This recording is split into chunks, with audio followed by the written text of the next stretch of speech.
Welcome to The Soft Life with me, Candy Washington, where we explore all things self-love, manifestations, and relationships with a cheeky dash of pop culture news.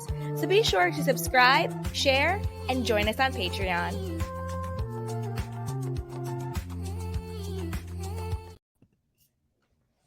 Hello, everyone, and welcome back to the Soft Life podcast with me, Candy Washington, and I cannot wait to help you lead a more joyful life. But before we dive into today's episode, which is part 2 of the Art of Quiet Confidence, I'm giving you 5 additional ways to really tap into your inner power and learn to trust yourself and have an unshakable confidence. If you missed part 1, go back and listen to it after this.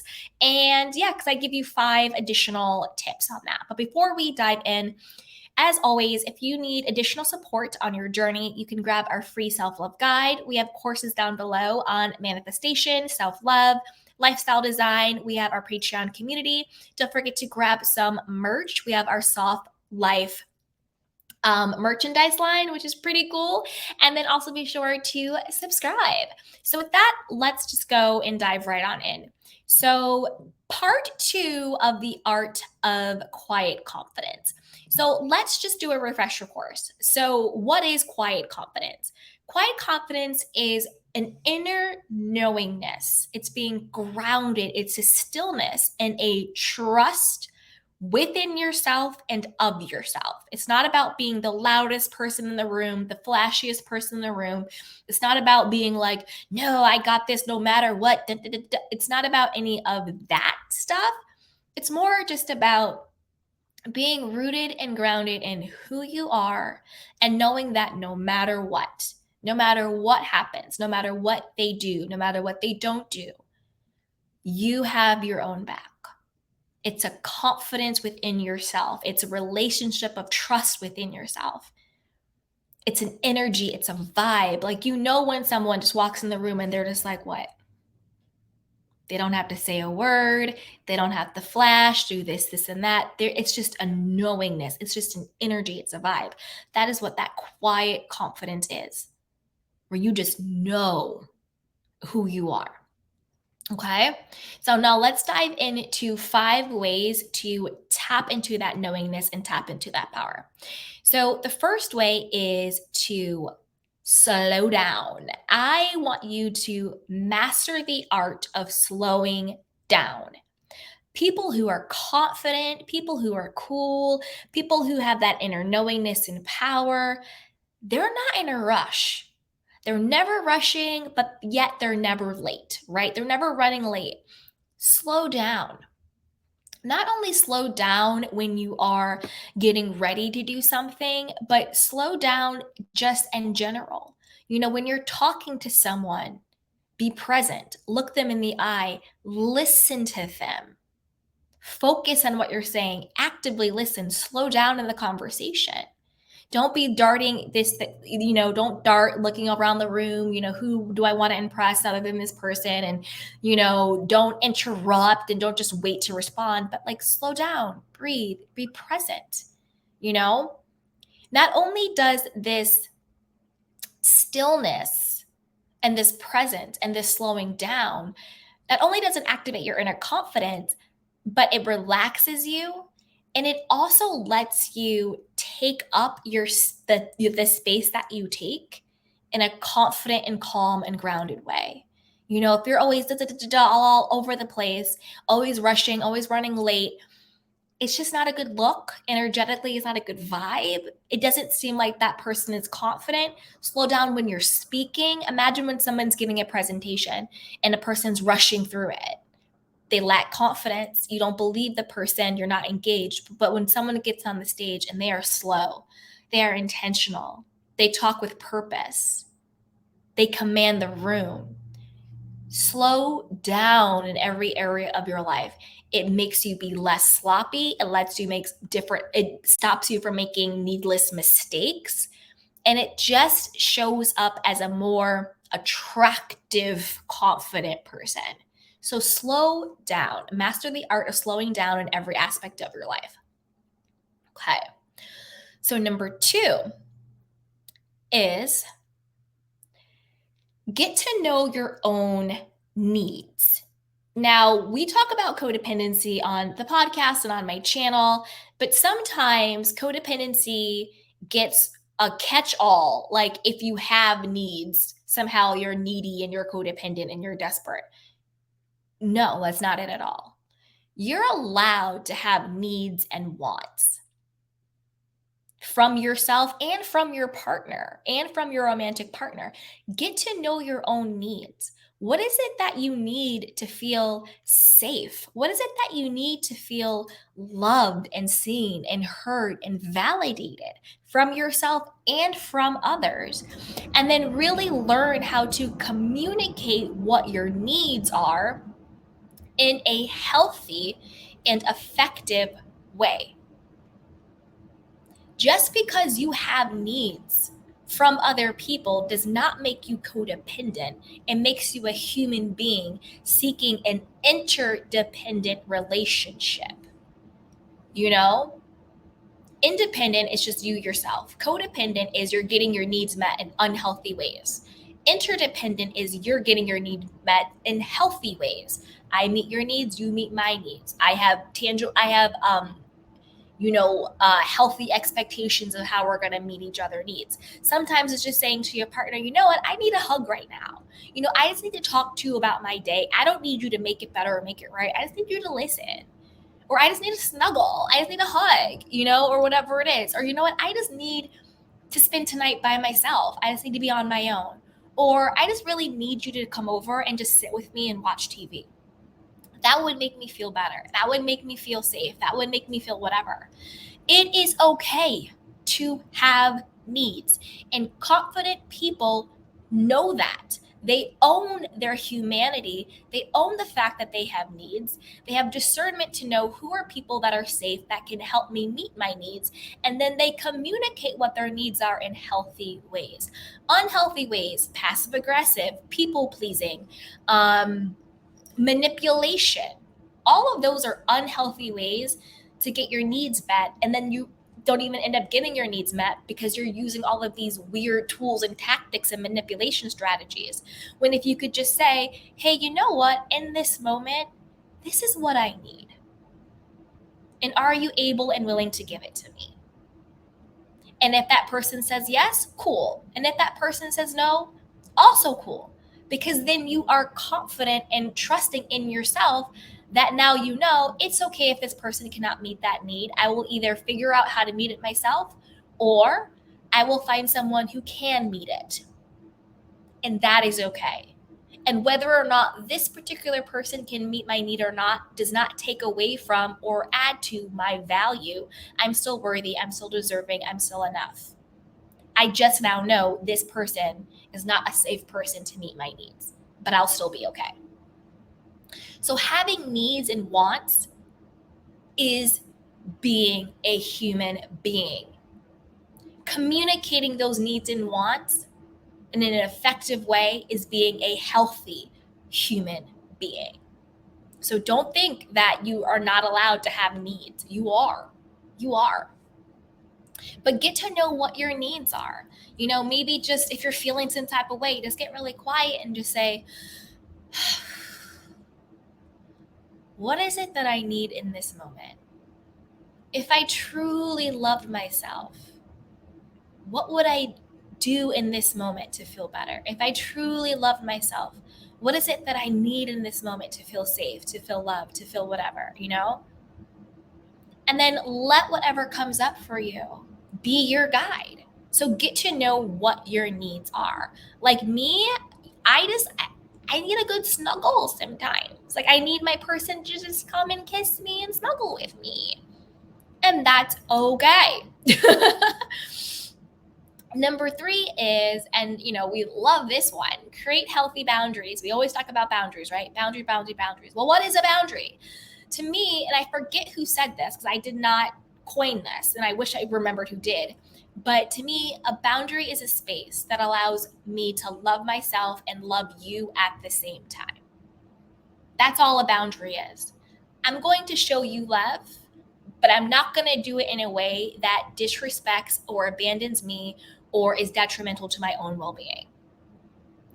That's why some people say, I'm going to love you from afar. Doesn't mean I don't love you, but I'm not going to love you at the expense of me.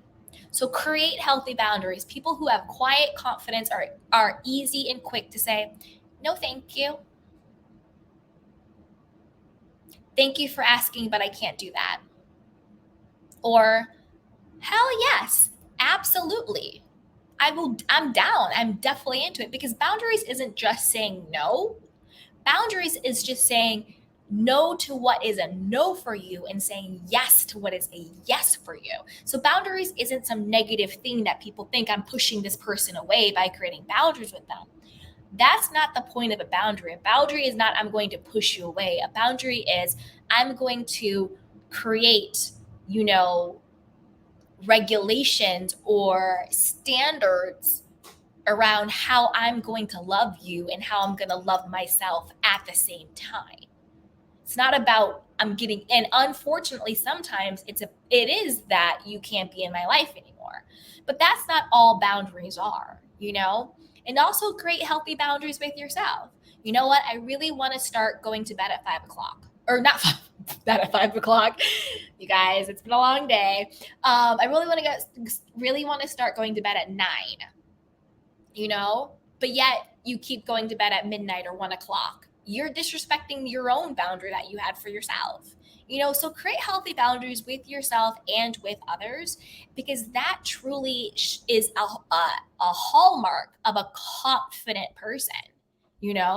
Confident people will create a boundary real quick, and truly confident people will enforce it, because it's not up to the other person to respect your boundary. It is up to you to enforce and reinforce, if somebody wants to test it, your boundary. You can't be like, this person disrespected my boundary. Did you let them? Did you allow them? And if you did, guess what? Okay, cool, you did. Now make the same boundary or a different boundary that's more applicable, and now reinforce that.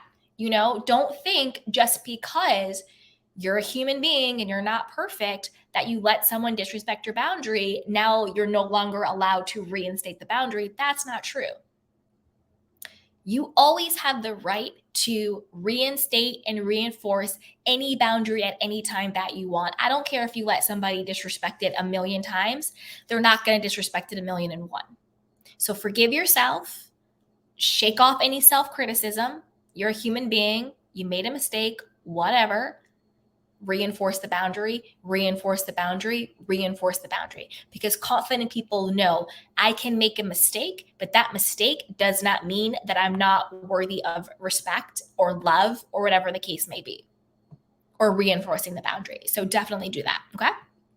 Now, number 4, always ask, and this kind of ties into what we talked about earlier, but always ask yourself, what would someone who loves themselves do? Because confident people who have a quiet confidence, an inner power, an inner knowing, they act in their own self-interest, not in a toxic, selfish way, not in a detrimental to other people way, but in a, I'm going to make my own well-being my first and best priority. That's how I personally live my life. Candy's well-being is my first and best priority at all times, not to the detriment of others, but sure as hell not to the detriment to myself. Absolutely not. And that's just being a healthy, evolved human being. Okay? So ask yourself, what would someone who loves themselves do in this situation? But the real trick is to honor the guidance that you get. Sometimes it could be go for a hike. Sometimes it could be, cancel this appointment. Sometimes it could be break up with this person. Sometimes it could be tell this person how you feel. Sometimes it could be pitch a client, whatever it is. But if you are in a situation where you feel overwhelmed, you don't know what to do, you kind of have an icky feeling, take 5 minutes, go to the bathroom, go in your bedroom, go wherever, get still, get quiet, and just say, what would someone who truly loves themselves do in this situation? Or one of my favorites, and I got this from the book, Love Yourself Like Your Life Depends on It. If I truly loved myself, what would I do? Because sometimes it's hard to say, I truly love myself, so I'm going to do this. That can be hard. So do it as a question. Open it up to the possibility. Be curious. Well, you know what? If I truly loved myself, what would my response be? What would I do in this moment? What would bring me the highest joy? And then trust yourself enough to actually honor and act on the guidance that you get. And that guidance, just like the quiet confidence, it's going to be still, it's going to be confident, it's going to be quiet, it's going to be a knowing. It's not going to be anxiety, it's not going to be confusion or chaos, it's not going to be ick. It's going to be that still knowing. Go this way, do this, do that, don't do this, don't go there. It's going to be that still confidence, that still knowing within you. Okay. Number 5, might sound cheesy and cliche, but it is what it is. Follow your bliss, follow your happiness. Confident people, to people who are truly confident, again, we're not talking about the outward flashy, blah, blah, blah. They follow what brings them joy. They follow what brings them happiness. And not only do they follow it, but they make it a priority. They make it a priority to be happy. Rarely do you see miserable, confident people. You usually see confident people who are happy. You know, when you are radiating joy, when you are radiating happiness, that just creates a confident, magnetic person. You don't have to open your mouth. You just show up differently.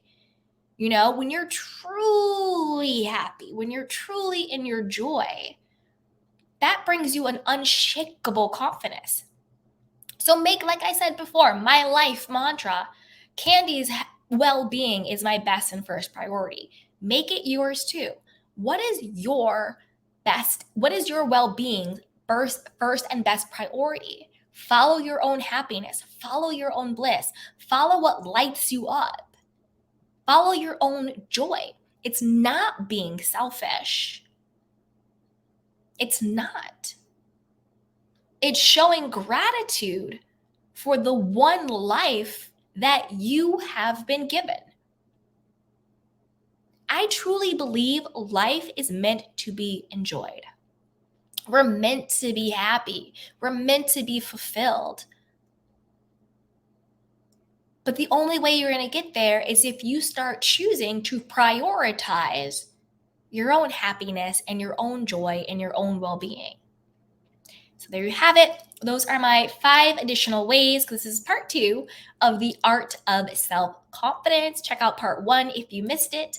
And as always, if you need additional support, we have our free self-love guide. We have our courses down below on manifestation, self-love, lifestyle design. Join our Patreon community, shop the Soft Girl merch line, and don't forget to subscribe, like, and share. So with that, you guys, take care of yourself and each other, and I'll see you next time. Welcome to The Soft Life with me, Candy Washington, where we explore all things self-love, manifestations, and relationships with a cheeky dash of pop culture news. So be sure to subscribe, share, and join us on Patreon.